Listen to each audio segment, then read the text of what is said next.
Hello dear World of Warcraft friends, today it's about 3 more or less secret features that Blizzard is working on for patch 12.1. That's what it's about, right? The information comes from a video by YouTuber Belula, who, according to data miners, has found clues about 3 features that are coming, but which Blizzard has not yet, well, publicly promoted. In this case, of course, we don't have any footage, but we'll go through it anyway because there are some interesting things. If you want to support my work, it's summer right now and the summer slump is as bad as ever. I would really appreciate it if you leave a like, subscribe. That would help me a lot. Thank you very much for that. And first, let's get to a Transmog feature, and that's very, very interesting. Because we know that helmets are not able to show your character's hairstyle underneath. We can see that here in this case. I have this, long mane down my character's back. And as soon as we equip our helmet, the hair gets cut off and you can't see any of it anymore. For some hairstyles, that definitely makes sense, or rather for some helmets. So here I could imagine that it somehow disappears underneath. But if you take a look at the Transmog menu, you really notice that there are a lot of helmets that don't really show your hairstyle. For example, this hat here, the rest of the mane should actually be hanging down in the back. Theoretically, or I don't know, circlets like this usually keep the hair visible. These masks here, actually those two. But most of the things that more or less cover your head then don't show the rest. For example, here, in theory, my red and white hair should at least stick out a little bit in the back. And very few helmets have that. Now, it's well known that on the PTR there's a way for items to still function as hats. But at the same time, show your hairstyle. Whether this applies to all helmets, whether it's only for specific ones, or if Blizzard is starting small here and will gradually expand it. As I said, that's not known at this point. But there are many indications that they're working on it and want to make it better. The biggest problem was actually the so-called clipping. So up until now, you really weren't able to do it. And you can see that, for example, here with this helmet. The hair, it doesn't really sit on top of this band or this crown, but just clips right through. And since that would have happened with helmets like these as well, like here, they just decided to hide the hair so it wouldn't look even uglier than before. Feel free to write in the comments, is this a change you think is cool or do you not care at all? Honestly, I don't want to see my hair. I couldn't care less.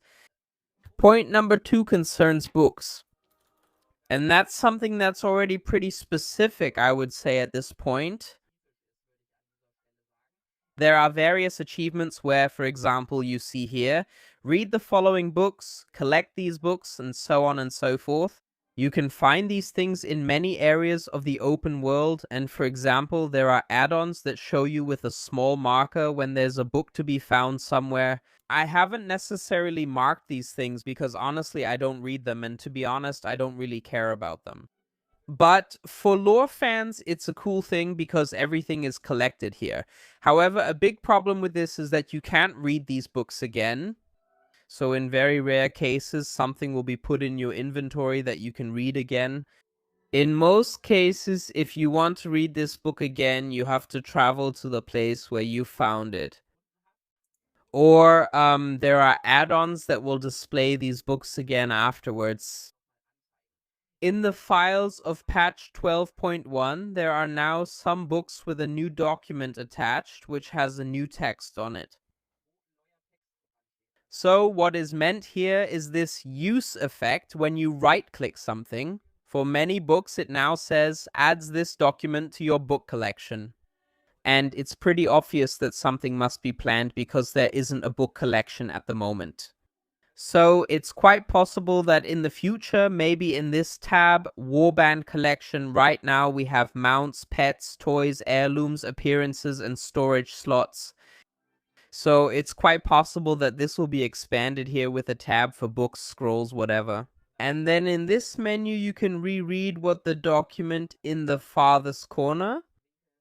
Little Kyrgyzstan had something to read. As I said, this isn't really a change that affects me much, but I think the lore fans among you will definitely be happy about it, so why not? And point number 3, that's actually something we all benefit from. That's the topic of the friends list. Here, this feature has basically remained untouched for quite a long time. And now data mining has found that you can label your friends list. So at this point, it's possible to add notes. Do I happen to have that here for anyone? I don't think so. So you can add notes and then read them, like here, crafter. That was someone who has all the professions left, but in the future, there will also be labels. So you can assign them to different people. For example, you then right-click on it. You can assign professions, PvP, raids, dungeons, depths, questing, roleplay, as well as the roles DPS, healer, and tank. That means you can categorize each person in your friends list again, and at the same time, you can still make entries. So for example, if you, for DPS, you could write in, at least that's how it looks right now, Rogue. But who plays Rogue? Mage, Warlock, whatever. So it's possible to make a few small adjustments there. I actually find that pretty useful. Because usually by now I would only have people I really know personally. Because through my videos, a lot of people send me requests. And when the list is full, I just can't remember who these people are. But if I play with someone and it was nice, I add them. But I'm really terrible at remembering names. I always have to make a little note for myself. But it's really not that visible, and if you have the option to add labels and other things, I honestly think that's pretty cool. Keep in mind at this point, there's a reason why Blizzard hasn't officially confirmed any of this yet. It's possible that these things, for example, will be introduced into the test files with 12.1, but it's also possible that Blizzard will say, okay, the feature isn't fully developed yet. We'll only bring it with 12.2 or something like that. So that doesn't necessarily mean that these things will definitely come into the game with the upcoming patch. Nevertheless, we'll most likely get them at some point, so that's pretty nice. Feel free to write in the comments which one you like best, and we'll see you in the next video. Have a good time and take care.